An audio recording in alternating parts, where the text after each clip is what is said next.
各位早晨，今日一開波，我想問大家一條好簡單又好扎心嘅問題：你呢排係咪成日覺得呢個世界好亂，入面有一種唔知下一秒會發生咩嘅不安？油價又升，機票又貴，新聞日日彈出中東關稅戰爭。明明我哋只係想安安靜靜咁返工湊仔供樓，但點解成日世界好似越嚟越唔受控？今日3月26日。世界新聞網呢就爆出最新嘅消息，美國透過巴基斯坦交咗一份15點停戰計劃俾伊朗。伊朗官媒即時回應拒絕，除非滿足我哋5大條件。以色列就喺旁邊皺晒眉，美國你唔好亂咁讓步，我哋國安點算呢？聽落好遙遠，等我哋講個真實嘅感覺你哋聽。我有個朋友喺迪拜做物流，上星期同我講，而家每單貨都要計多3次風險附加費。客戶一聽到中東2個字就搖晒頭啦。又有位媽媽喺多倫多留言話，以前30蚊買到嘅橄欖油，而家55蚊仲要缺貨。我唔知點同啲小朋友解釋點解個世界變咗呢？你發現未？政治人物講戰略博弈，但落到我哋度就係份工、份糧、份安心。呢種無力感，我明你真係好辛苦。今日呢30分鐘，我唔同你講大道理，我哋一齊拆解伊朗點解拒絕停戰5大條件背後係咩苦衷呢？川普分份15點計劃真係為咗和平，定係另一場嘅談判藝術？以色列點解咁緊張？佢哋驚咩呢？最重要嘅係我哋普通人可以點樣自保？點樣睇透？點喺個亂世中守住自己嘅小確幸？如果你都覺得迷惘、焦慮，甚至有點憤怒，留言就俾個加油。今日我哋一齊揾答案。如果你身邊都有人喺中東或者係進出口生意，分享呢條片俾佢，等我哋互相支持。好，我哋首先睇清楚今單嘢點發生嘅。咁根據新聞呢，就2026年3月26日嘅報導，美國透過巴基斯坦向伊朗提交咗一份15點停戰計劃。伊朗官媒 PAS TV 即時報導，一名國安資深官員25日表態，伊朗拒絕接受美國提出嘅停火計劃。呢位高層仲講咗一句好重嘅話，呢場被強迫參加嘅戰爭何時落幕，完全取決於伊朗開出嘅條件。美國係咪做得到？被強迫參加嘅戰爭，你聽唔聽到背後嗰種委屈嘅同埋憤怒？就好似有人入咗你間屋，然後話我幫你訂咗份和平合約，咁你簽啦。但你問點解要簽啊？點解你係你話事啊？對方就話因為我強咯。伊朗提出嘅五大停火條件，我哋用普通人嘅角度解拆呢。伊朗嘅條件，普通人點解會有共鳴呢？第一，完全停止侵略與暗殺，就好似我哋想要一個唔使驚突然有無人機飛入嚟嘅日常咁。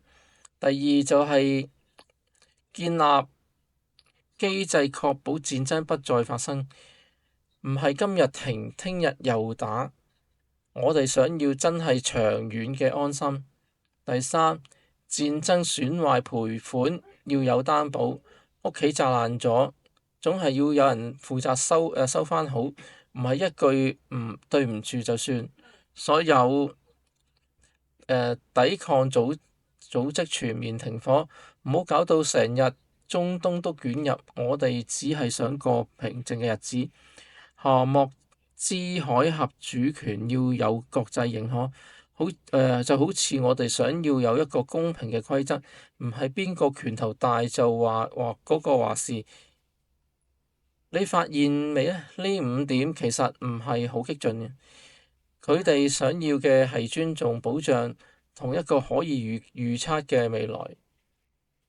你呢啲唔係我哋每個人都想要嘅咩？但另一方面，以色列嘅擔憂又好真實。路透社川普份15點計劃包括移除伊朗高濃縮鈾庫存，停止鈾濃縮，限制導彈彈道導彈飛彈，切斷區域盟友對伊朗嘅金援。以色列內閣嘅消息人士話：我哋懷疑伊朗會唔會接受，更驚美國談判代表可能對伊朗做出更多讓步，犧牲以色列嘅國安利益。你諗下以色列嘅心情，佢哋喺一個充滿敵意嘅環境生存，每日都要警覺。而家美國話我幫你傾和平，但萬一傾傾下伊朗仲強咗，咁點算啊？萬一美國為咗快啲搞掂，讓咗啲關鍵條件，咁點算呢？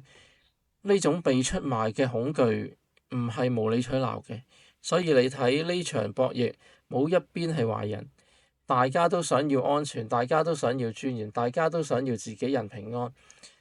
但問題係，當大家嘅安全定義衝突咗，咁點算呢？而現實係戰火仍在進行中。以色列軍方25日對德黑蘭發動咗新嘅一波攻擊。伊朗話對美國航母林肯號發射歌翼飛彈，美方話全部擊落。自2月28日戰爭爆發以嚟，以色列對伊朗發射超過15000枚飛彈。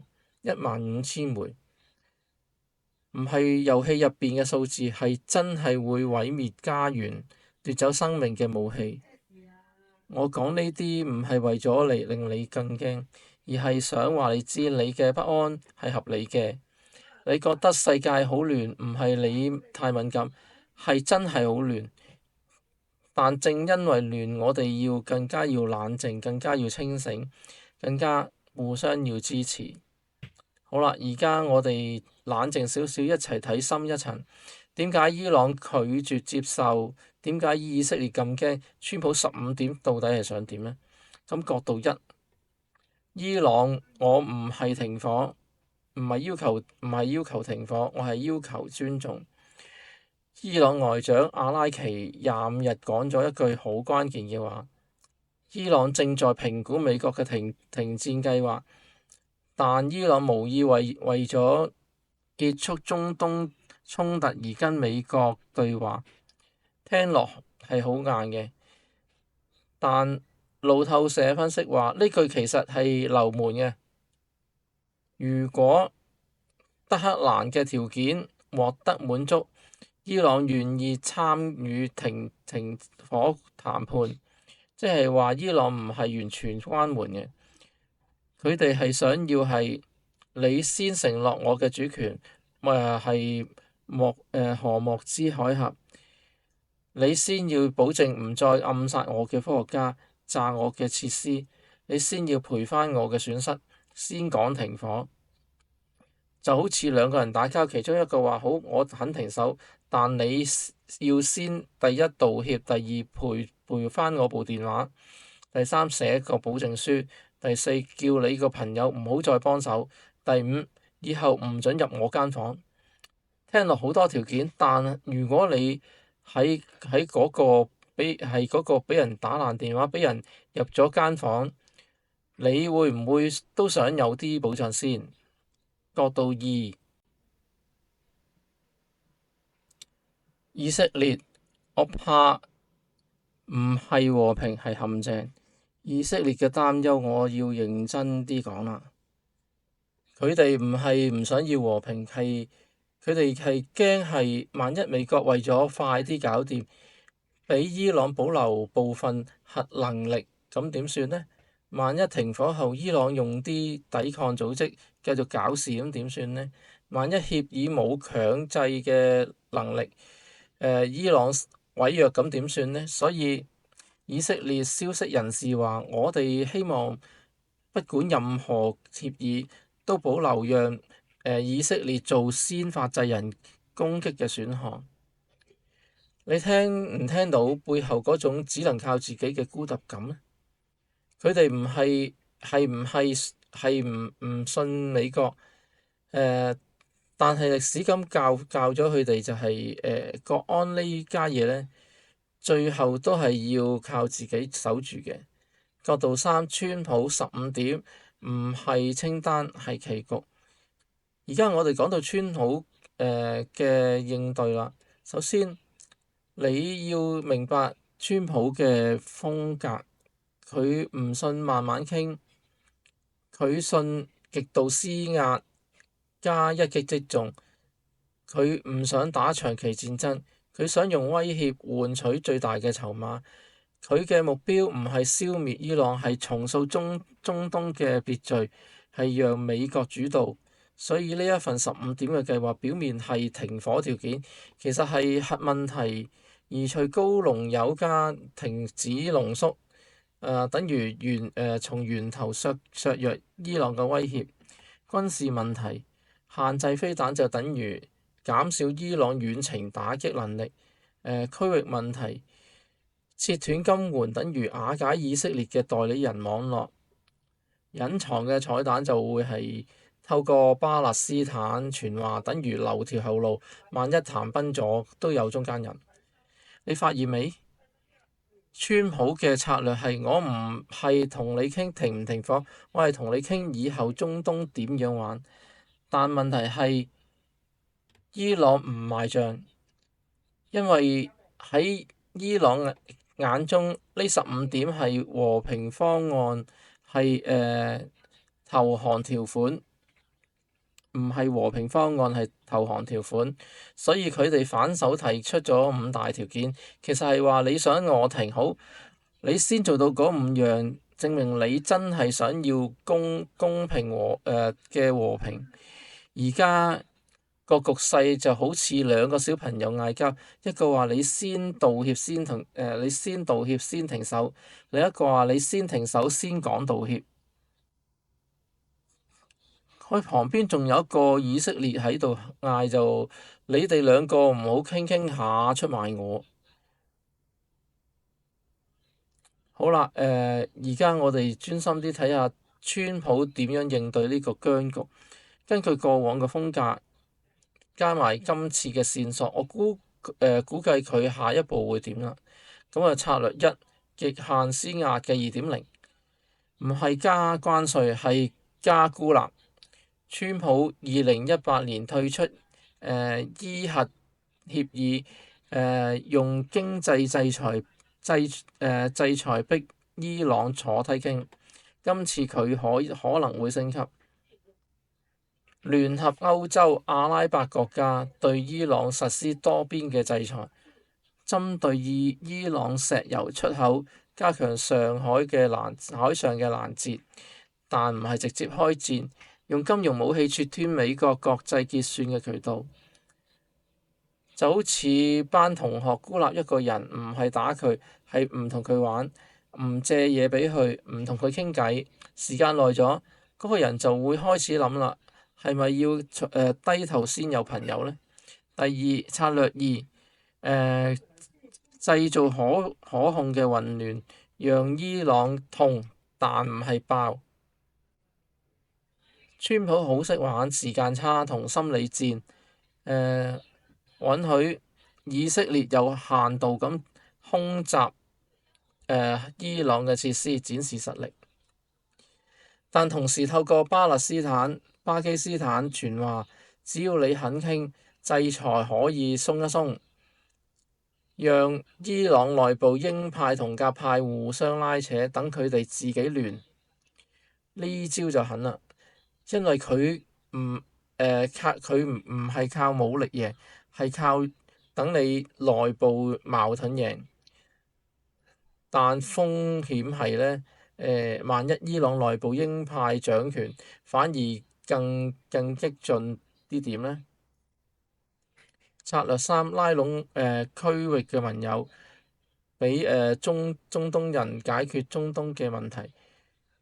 川普好明一點就係美國唔想長期陷足中東泥潭，所以佢可能加強同沙地、阿聯酋、巴基斯坦合作，俾佢哋做中間人，承諾區域安全保障，換取佢哋協助孤立伊朗，用經濟誘因投資基建吸引阿拉伯國家站隊。你呢排有冇發現中東局勢好似美國退一步，區域玩家上前一步？呢個可能就係川普想要嘅新中東秩序。美國做裁判唔係做球員，俾區域國家互相制衡，美國坐收漁人之利。但普通人要點睇呢？講到呢度，我知你哋可能會問，大佬，你講咗咁多戰略博弈，但我淨係想知道我份工啊，我份糧，我屋企人安唔安全啊？點算呢？咁好，我答你，短期油價物價可能會繼續波動，建議手頭留多3至6個月嘅應急資金啦。中期關注你行業有冇依賴中東嘅供應鏈，提早諗 Plan B。長期呢，就培養可遷移嘅技能，數碼語言專業認證，亂世中能力先係最穩健嘅保障。我唔係叫你驚，我係叫你清醒啊！因為唯有清醒呢，先可以喺亂世中呢守住自己同所愛嘅人。好啦，講咗咁多，而家輪到你啦。你覺得伊朗五大條件邊一點係最合理，邊一點係最難接受呢？第二，如果你係川普，你會點樣修改15點計劃，比伊朗更願意傾呢？第三，呢排中東局勢有冇影響到你身邊嘅人呢？